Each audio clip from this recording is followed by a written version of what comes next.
ការសប្បាយចិត្តជាមួយនឹងជីវិតនៃការរស់នៅរបស់ខ្លួនឯងត្រេកអរជាមួយនឹងអ្វីដែលខ្លួនឯងមានប៉ុណ្ណាក៏យើងត្រេកអរប៉ុណ្ណឹងទៅក្នុងការបន្តដំណើរជីវិតរបស់យើងដោយមិនខ្វល់ខ្វាយ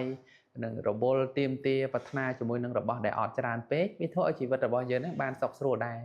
សេចក្តីសុខវាកើតឡើងពីបន្តិចបន្តិចនឹងឯងក្នុងដំណើរជីវិតណាពេលខ្លះមនុស្សយើងវាចូលចិត្តអញ្ចេះចូលចិត្តត្រង់ថារបស់ឯងមានប៉ុណ្ណេះហើយវាច្រើនមិនសូវចេះត្រេកអរវាចូលចិត្តតែថាទៅទៀមទាទៅត្រេកអរជាមួយនឹងរបស់ដែលអត់ខាងក្រៅដល់ច្រើន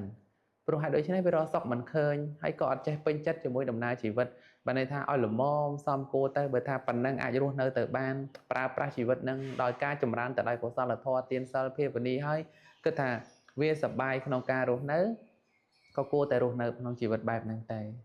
ព្រោះតែការទៀមទាការប្រាថ្នាច្រើនពេកធ្វើឲ្យមនុស្សហ្នឹងវាបាត់បង់នៅគុណធម៌វាដឹងតែពីបានរៀងខ្លួនហ្នឹងប៉ុន្តែបានហ្នឹងបានមកដើម្បីអីបានមកឲ្យអ្នកណាបើត្រឹមតែមួយរស់ត្រឹមតែមកការប្រើប្រាស់ជីវិតមានសេចក្តីសុខនៅក្នុងសង្គមក្រុមគ្រួសារហ្នឹងប៉ុន្តែដោយច្រើនវាប្រឹងលើសអំពីការរស់នៅរបស់យើងនឹងឯងបានជាមានរឿងរ៉ាវប្រាថ្នាលោភលន់ច្រើនហើយតាំងតែពោលថារកសុខមិនឃើញមួយទៀតទៅសំបីថាសម្រាប់សម្រានណាក៏អត់លក់ដែរថ្មជួបញាតិញោមខ្លះគាត់ពោលឡើងអញ្ចឹងថាមិនមែនគាត់ជាអ្នកអត់ទ្រព្យសម្បត្តិអីនោះទេគាត់អាចមានច្រើនទៅប៉ុន្តែបញ្ហាមួយត្រង់ថាសម្រាប់សម្រានមិនលក់ហ្នឹងអាចិត្តហ្នឹងវាអាត្មាចង់លើកឡើងអំការស្ដាប់ធម៌បើស្ដាប់ធម៌មុនការសម្រាកសម្រានការធ្វើសមាធិចិត្តការកំណត់ដឹងនៅខ្យល់ដង្ហើមចេញចូលឬក៏នមស្ការគុណព្រះរតនត្រ័យធ្វើចិត្តរបស់យើងហ្នឹងឲ្យមានសេចក្តីសប្បាយមានសេចក្តីជ្រះថ្លានៅក្នុងគុណ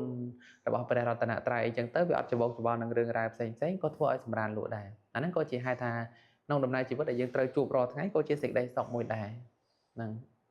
យើងប្រើប្រាស់ជីវិតការប្រើប្រាស់ជីវិតរបស់យើងម្នាក់ហ្នឹងដើម្បីអីទីបំផុតគឺអីគោលដៅពិតប្រាកដនៃសក្ការៈនោះយើងនឹងខ្វល់ខ្វាយរហូតបើយើងឧទ្ទិសជីវិតរបស់យើងជាមួយនឹងលៀបជុះនោះយើងនឹងត្រូវប្រណាំងប្រជែងជាមួយនឹងអ្នកដទៃរហូតប៉ុន្តែបើយើងឧទ្ទិសជីវិតរបស់យើងនេះក្នុងការប្រើប្រាស់ជីវិតនេះដើម្បីជាសមាបដិបទាដើម្បីជាផ្លូវទៅកាន់ទីរំលត់ទុក្ខដើម្បីជាទីអស់នៅសេចក្តីកង្វល់នោះយើងនឹងសប្បាយចិត្តក្នុងការធ្វើរបស់យើងរីករាយជាមួយនឹងកុសលធម៌អញ្ចឹងការប្រើប្រាស់ជីវិតរបស់មនុស្សយើងម្នាក់ដែលថាតើមនុស្សយើងម្នាក់ទីបំផុតត្រូវការអី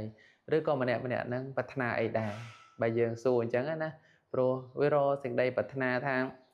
ឲ្យមនុស្សយើងចង់បានស្អីឲ្យពិតប្រាកដណាដូចយើងថារបស់នេះដែលយើងមិនទាន់បានពេលដែលបានហើយវានៅរបស់នោះទៀតវានៅរបស់នោះទៀតរបស់នេះរបស់នោះដល់ច្រើនទៅទៀតអញ្ចឹងបានថាតើសេចក្តីប្រាថ្នារបស់មនុស្សយើងម្នាក់ពិតប្រាកដចង់បានអី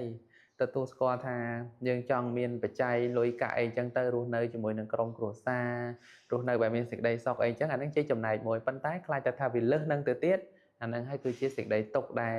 វាបន្តិចនឹងឯងដែលយើងមិនបានធ្វើចិត្តរបស់យើងឲ្យបានល្អទៅទៀមទាប្រាថ្នាដល់ច្រើននឹងឯង